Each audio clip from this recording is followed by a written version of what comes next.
ચૂંટણીની રસાકસી અને ચૂંટણીના ચક્રવ્યૂહની વાત કરીએ. નગરપાલિકા મહુવામાં ચૂંટણીની મતગણતરી આજે યોજાઈ હતી, જેમાં વોર્ડ નંબર 7 ખાતે 2 મહિલા ઉમેદવાર ભારતીય જનતા પાર્ટીના ચૂંટણી પૂર્વે અગાઉથી જ બિનહરીફ વિજેતા જાહેર થયા હતા. તો આજે નગરપાલિકા મહુવાની ચૂંટણીની મતગણતરી યોજાઈ હતી, જેમાં વોર્ડ નંબર 7ના 2 ઉમેદવારો વિજેતા જાહેર થયા હતા.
મહુવા શહેરમાં આજે ચૂંટણીની મતગણતરી હોય રાજકીય વાતાવરણમાં ગરમી રહી હતી.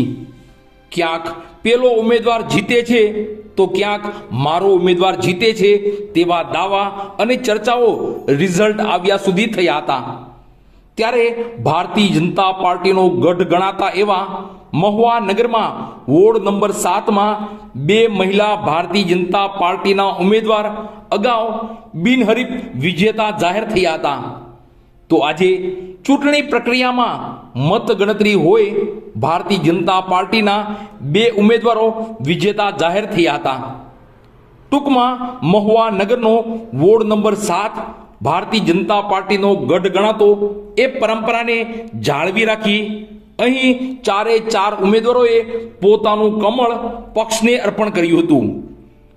ટૂંકમાં ક્રમશઃ વોર્ડ નંબર 7નો ચૂંટણી ગણતરીમાં નંબર આવ્યો ત્યાં સુધી તો રાજકીય અને મહુવા શહેરમાં વાતાવરણમાં ગરમી પ્રસરી ગઈ હતી.